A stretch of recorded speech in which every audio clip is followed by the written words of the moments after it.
ಏನಿಲ್ಲ ಪ್ರಶಾಂತ್ ಕಣಿಕಣ.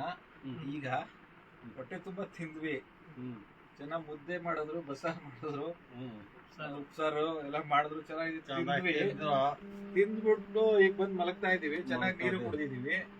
ಒಂದಕ್ಕೆ ಎರಡಕ್ಕೆ ಏನೇನೋ ಬಂದ್ಬಿಟ್ರೆ ಎಲ್ಲಿ ಹೋಗೋದು?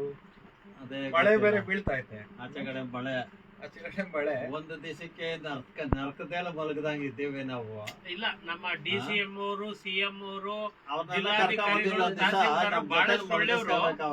ಅವರು ಗ್ರಾಮ ವಾಸ್ತವ್ಯ ಮಾಡ್ಬಿಡೋರು, ಸಾಕಮ್ಮ ಬಡಾವಣೆಯಲ್ಲಿ ಇರೋರು. ಇದೇ ಕಾರಣಕ್ಕೆ ಎದುರ್ಕೊಂಡು ಬಂದಿಲ್ಲ ಅವರು. ಇದೇ ಕಾರಣಕ್ಕೆ ನಾವು ನೋಡ್ರಿ ಚೆನ್ನಾಗಿ ಉಪ್ಸಾರು ಮಾಡಿದ್ರು, ಮುದ್ದೆ ಮಾಡಿದ್ರು, ಮತ್ತೆ ಒಳ್ಳೆ ರೈಸ್ ಮಾಡಿದ್ರು. ಚೆನ್ನಾಗಿ ತಿಂದ್ವಿ, ಸ್ವಲ್ಪ ಖಾರ ಆಯ್ತು, ನೀರು ಚೆನ್ನಾಗಿ ಕುಡಿದ್ಬಿಟ್ವಿ. ಬಂದು ಮಲಗ್ತಾ ಇದೀವಿ, ಮಳೆ ಬೇರೆ ಬೀಳ್ತಾ ಇದೆ. ಒಂದೋ ಎರಡೋ ಬಂದ್ಬಿಟ್ರೆ ಏನ್ ಮಾಡ್ಬೇಕು ಅನ್ನೋದು ಭಯ ನಮ್ಗೆ. ನಾವು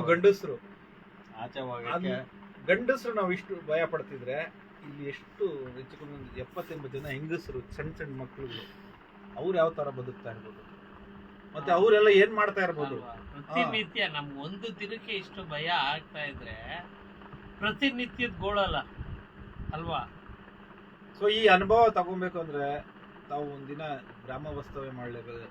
ಸಾಕಮ್ಮ ಬಡಾವಣೆ ಗುಡಿಸಲು ವಾಸ್ತವ್ಯ ಖಂಡಿತ ಮಾಡ್ಲೇಬೇಕು. ಪಾಪ ಈ ಎಲ್ಲಾ ಕಷ್ಟಗಳಿಗೋಸ್ಕರನೇ ಇಲ್ಲಿ ಹೆಣ್ಣು ಮಕ್ಕಳಿಗೆ ಒಂದು ಶೌಚಾಲಯ ನಿರ್ಮಾಣ ಮಾಡ್ಬೇಕು ಅಂತ ಹೇಳ್ಬಿಟ್ಟು ಹೋದ್ರೆ ಅವನು ಯಾರೋ ನನ್ನ ಎದೆ ಮೇಲೆ ಮಾಡ್ಬಿಡ್ತಾರೆ ಇವರು ಮಲಮೂತ್ರಗಳನ್ನ ಅಂತ ಹೇಳ್ಬಿಟ್ಟು ಬಂದ್ಬಿಟ್ಟು ಸತ್ತೋದವ.